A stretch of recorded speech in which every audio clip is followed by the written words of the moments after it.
The Exit Series is produced for general information and educational purposes only and is not investment, legal, or tax advice.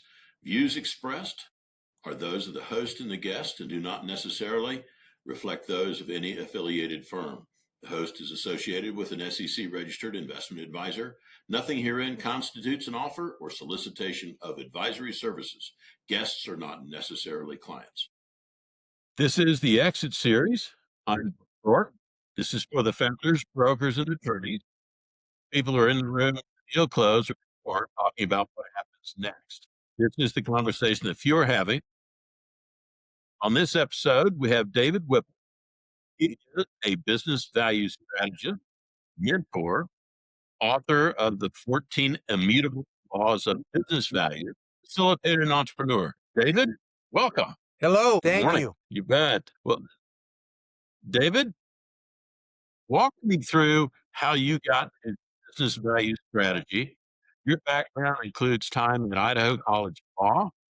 Does the legal training change what you see in closing that other brokers miss? Well, before I went to law school, I was out selling businesses. Right after I graduated from the University of Utah, I went out selling businesses. And I was asked many times before law school, how do we increase the value of our business? So I knew what business owners wanted before law school. Well, I still remember the first business I brought to my broker or the manager, Ralph, and I showed him a business and he looked at it and he kind of laughed at it. And I go, hey, this is a great business, Ralph. It's profitable. It has great sales. It's really good. And he's just laughing and he says, no, it's not valuable though. And I was just going, but it's profitable. And he's going, no, it's not valuable. And I started taking notes from Ralph and learning about business value and how it really works with a business. This is way before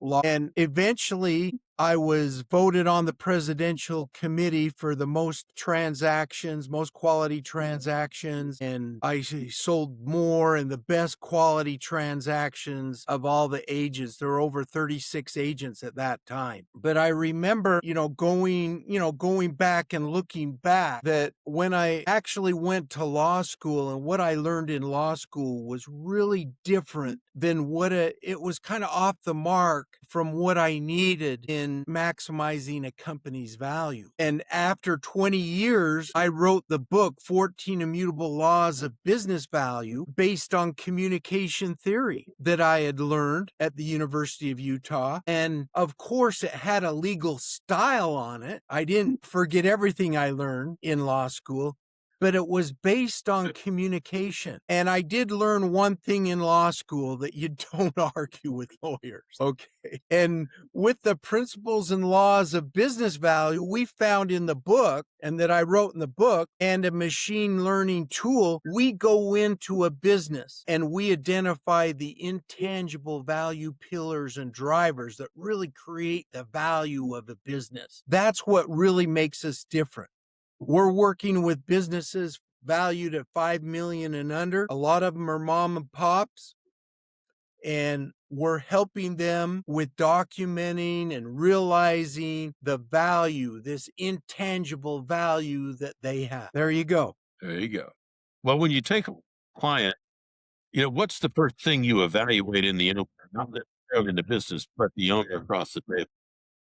Well, we're looking for honesty and integrity throughout the whole process. That's what any business transaction's based on. You can have the best contract in the world and it just won't work if the right people aren't in there with honesty, that want to make things work for their company and that have a good vision of what they're doing, or somewhat of a vision, and we help them bring that out, of course. But that's what we're looking for in the owner before we actually look at the business. And that comes out. You work with a lot of It comes out. You don't really know if someone's honest or has integrity right at first, but we're watching the signs. We're looking at the signs. You work with a lot of manufacturing, factories, and people who something physical The owners that build it with their product. What's different about working with someone like that versus Okay, now with this question, when you get to the real core of software development, you're putting pieces together, you're putting code together. I've developed a lot of software and it is a manufacturing business, okay? But the equipment's different and every business owner knows their business, okay? But we understand business models, the intangibles that create the value, the organization. That's what we're looking at. And it's like accounting. Every business uses accounting principles and laws, but it's the same thing with value. Every business uses value principles and laws too, but they're just not looking at them. They're underneath what's really going on in the business. And that's where we're the experts. That's why we can help a business. walk me through the day before closing. What are you doing and what are you watching for in that selling? I'm trying to keep my mind off the deal since the stewardship manual is already in place. Okay, that's in place for the new owner and for the seller. Now, earlier we've surveyed both the buyer and the seller to see their differences and have been working on that to close that gap and providing the guidance. But the broker is the one that does the deal and the lawyer. Okay.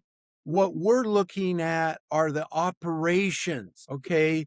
So at the handoff, at the closing, we've really already done our work. But afterwards, our work begins with the new owner again, with the stewardship manual. At the closing itself, the wire confirm lands. What do you typically see in the seller's face in that moment? Well, early on when I was selling and buying businesses, they're really apprehensive. Now, this was many years ago, okay? They were really apprehensive because they didn't know the buyer. They didn't understand really what was going on. And so it was the brokers or my job to kind of explain that of here's what's going on in this transaction. That's what we do now in the stewardship manual. We prepare them for the closing so they're not so uptight or apprehensive about really what's going on because they're handing over their baby, what they've been working on for 20 years, to this person, this other buyer that sometimes they've never met, or just once or twice. And so that's what we're trying to do, is close that gap between the buyer and seller as early as we can so that apprehension's not there. You've got the law degree about, and you've structured deals. What moment in a closing surprises them, even the ones who thought they were prepared? Now, I have to clarify that I went to 1 year of law school and found that law was not getting to what I needed to help a real small business. Okay. Okay. They need more than what a law degree offers. And since I'd already been out in the real world and been asked many times, how do we increase the value of our business, David? I knew what they wanted. So what I was looking at is to mitigate, to slow down or to soften the closing. And we all know that 65 to 85% of the businesses fail after the closing. Okay. So what they're doing right now isn't working. What they're doing right now isn't working. And so I started looking in deeper. What do businesses really need, during this time?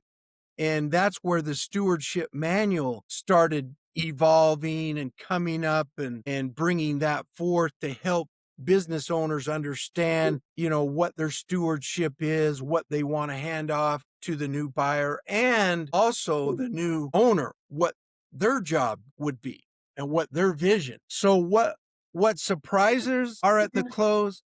Not much. When I worked with the seller with the closing, there were not too many surprises. One time the buyer said, "Hey, we're bankrupt," right on the closing table, and that shocked him a little bit. So the business a broker integrated that question into their questions. See, what business brokers do is a template or a boilerplate of what lawyers do. And now business sellers can go out on the internet and get the buy-sell agreement and put their own, own deal together with the boilerplate templates right now. And I would suggest every one of you do that. You're going to save 12%. Okay. Now, business brokers do come in handy in a larger transaction when you start getting $1 million, 2 million, 3 million. I would suggest getting a third party in there. Okay. But on the smaller transactions, the asset sales, it's pretty boilerplate and someone can handle that pretty good. But do that along with a stewardship manual and a transaction transition equilibrium point, which shows the difference between the seller and the buyer so they can work on it with a third party and come closer together. So after the close, the business succeeds. David, when you engaged with new client and you first have a discussion with them about your process, do you think the process that you offer to them is different what they might anticipate? Yes.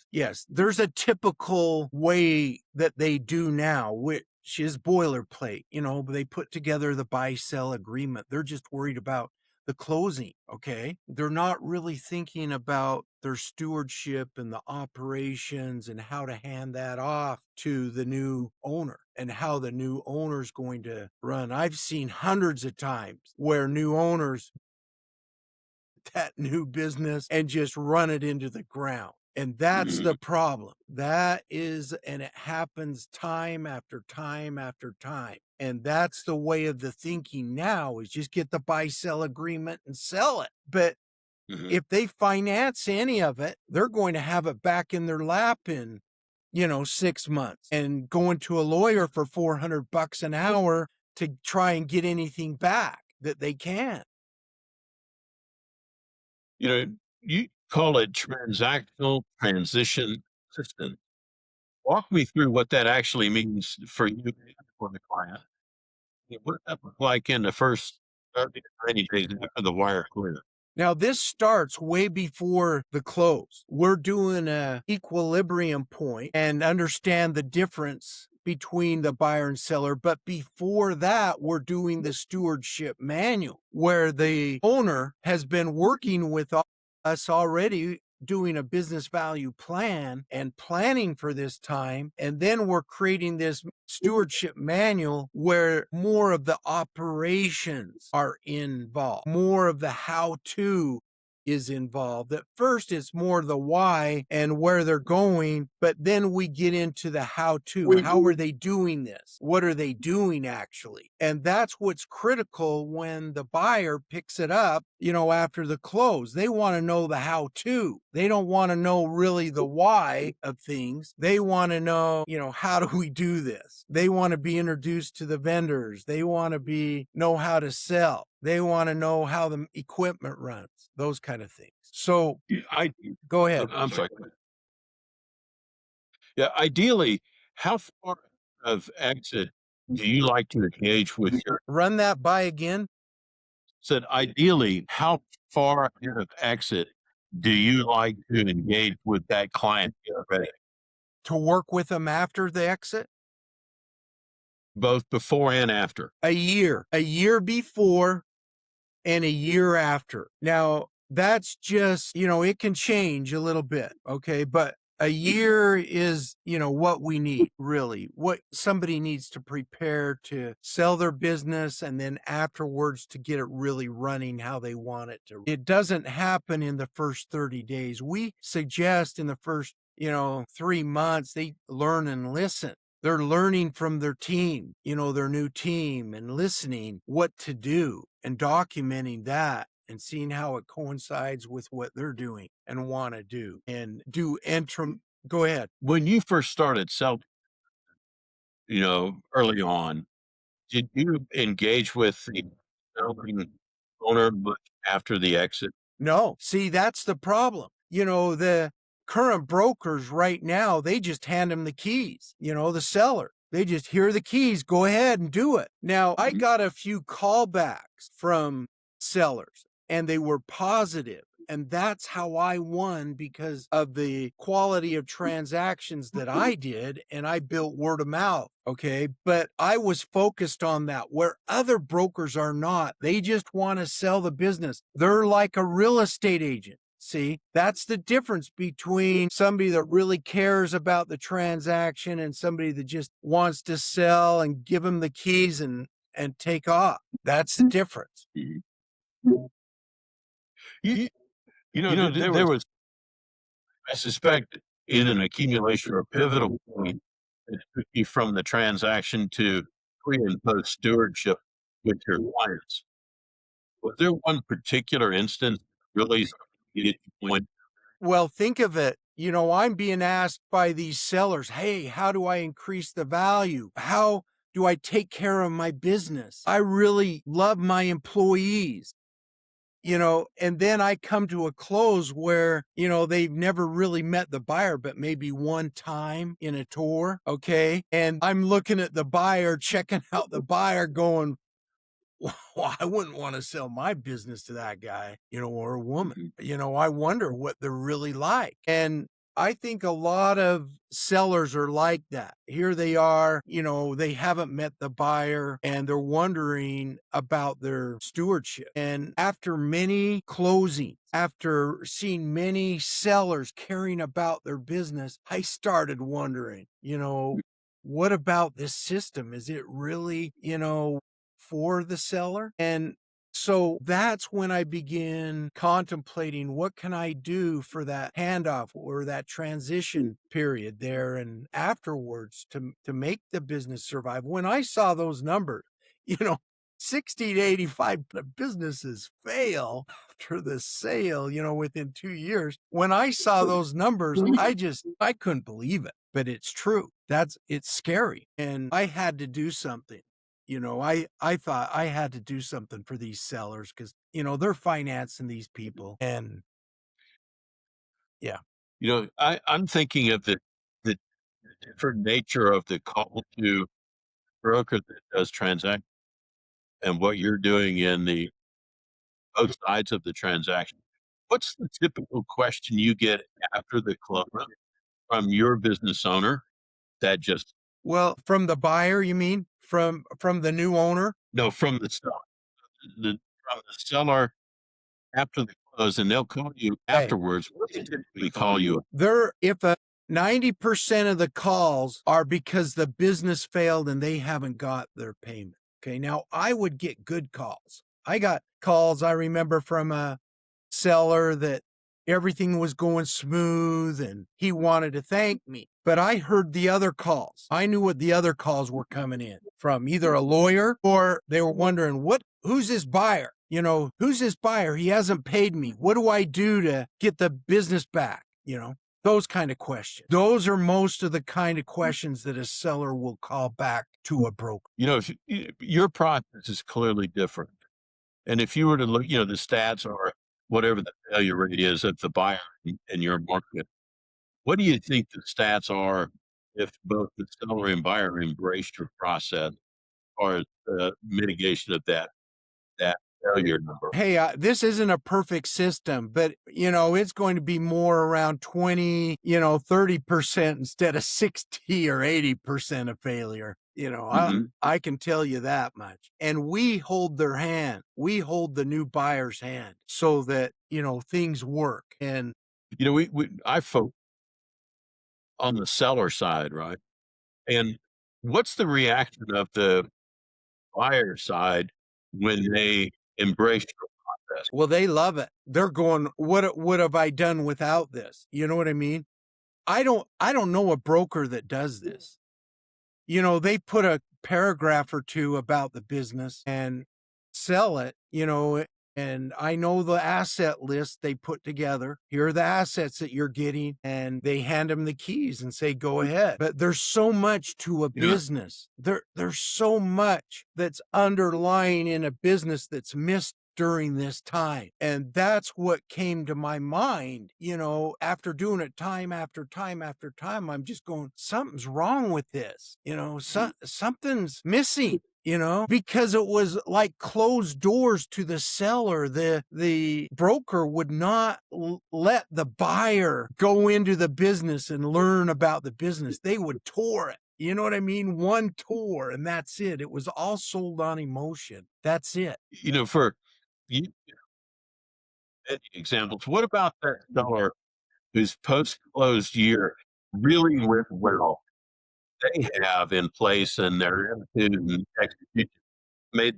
On some of the deals that I did, what really made the difference, it's the business. It's a simple business. Complex businesses don't make it, okay? So it's the complexity of the business more and the underlying business model than the actual what's handed off, And some people say, well, what's a complex business? Well, look at some of the internet sites now, the e-commerce sites, and also look at some of the things that they're doing with CRMs, data collection, those kind of things that, with sales and marketing nowadays, those aren't easily handed off. And so it's the complexity of the business. That's what's going to make or break the business. Looking at all these equations, naming anybody where whose first year went with the early signs is saying, oh, not going right. Okay, now repeat that question again. So you've got a seller and they're close and you are in play, but looking at things going sideways. The first indication that it wasn't properly. Okay, you don't know. There's a lot of dishonest people out there. Okay, so when you're a broker, you don't know that. Okay, you're just selling the asset and the person isn't going along with it. So when something goes sideways, you hear from the buyer. That's where you're going to hear whether the deal's gone bad or not. And if sometimes the broker is only on one side of the deal. See? So there could be different brokers, there could be different agents. So sometimes you never hear about that business and when it goes sideways. So that's the problem with, business brokerage today. That's another problem with it. They just sell it. They're just selling that business like a home, and giving the keys, and then that's it. And you don't know what's happened to that business until the debt service stops. That new buyer is not going to call up the owner. They don't call up the owner. They just stop paying. They don't call up the old seller of the business and say, hey, can you come over and help me with this? I've had several friends that have sold businesses and they don't get a call. They just don't get the check. Now think about that. Now there's some closing or contracts where the owner sticks with the business maybe for a year, 6 months, and helps out the new owner, which is not a bad idea sometimes. Depends on the business, okay? But the seller is not hearing from the buyer. They're not the new buyer isn't calling up the owner and, hey, how do we do this and how do we do that? Especially in a construction business. In the construction industry, whether it's roofing, whether it's painting, they don't call. I know that for a fact. Now, some other business, they might call up and say, hey, what's the password, or what's this, or hey, they might have some conversation, but it's a standoff deal. When brokers get together, it's a standoff deal between the seller and the buyer. They want to keep them apart. They don't want to bring them together because too many problems, too many questions arise. Okay. You're building out growth right now and you're hiring. What's the thing you're trying to build? What does it look like 5 years from now? I'm trying to build a business that will turn into a nonprofit eventually and help out millions of small business owners. The small guy, the middle class, the bourgeois, the what America's built on. I'm all about freedom, and we get our freedom by going out and being independent, making our own way, making our own choices without the government. And if a small business survives, that's happening. That's what's happening when small businesses survive, is our freedom survives. Our communities survive and thrive. Okay. So that's, I think, what America's built on is small businesses. And that's why I'm doing this. And that's what I can see. And so I'm looking for people that not only have that vision, but they're good with business owners. They've had previous experience in a business. They're honest. They have good integrity. If they say they're going to do something, they do it and build something. And we give them that chance, those people, to build their own executive consultancy when they come aboard Growth Concepts. So we give them the tools so they can build their own executive consultancy and expand what I'm doing. So the more people that do this and win, then I'll win. So that's really what I'm looking for, is a win-win situation. So I give of what I do. I have a give model, and there's no upfront cost and there's no charge to learn what I'm doing. It's just you have to apply it and go work with it and run with it. And I'm here to support you to do that. Okay. If someone's listening at the manufacturing business, so you're out for exit and thinking they should, how do they find you, David? The best way is on LinkedIn, David C. Whipple, on growthconcepts.org, growthconcepts.org on the website. There's a way to contact me, but LinkedIn is probably the best way. I'm on Facebook too, David C. Whipple. I'm really transparent there. You can see how much I like to fish and be involved in the community that I'm in. David, if you were to look back at this couple, do you have like a concentration, like business types that you serve? You were breaking up a little too much. Yeah, for the past few years, there a concentration of you're serving now? The businesses that we're serving now, they're small partnerships, proprietors, in all different types of businesses. I've been in over 44 different industries. Right now, we're working with 5 different types of businesses, from salons to manufacturing companies to a new startup. I have a book that I just released called 10 Immutable Laws of Business Ideation, which every startup should read. So we like to work with startups. It's like a 10-gate process that they must go through before they launch their product. Okay, so we work with 14 immutable laws of business value with established businesses, but we're also geared towards new startups. And the software works with either situation. We custom tailor the proprietary value metrics for that individual business model, so we can identify what's the best business model for this new business, or what's the optimal business value for an established business. So the software is the key component of what we're doing. It's built on the principles and laws of business value that I learned over 20 years, but without the software, you just can't go in and identify what, traditional financial ratios will not look at. And so we go in really in depth and look at that. Well, David, I think you're serving a part of post that I don't think very many people. So, uh, station and congratulations. I really appreciate your insight and time today. We've got this done a couple of times, and so hopefully the folks find that you're and will reach out to you for a pre and post exit professional. This is the exit series. If you know a founder about our brokers, senior attorneys, been across and subscribe to this podcast and tell them to take a look. And David, we appreciate your time sincerely. making it.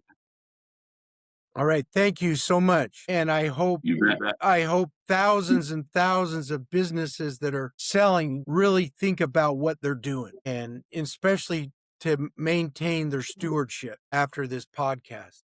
I really do. Thank you again, Rob, for inviting me here. All right. You bet, David. Thanks for your patience. Have a good day.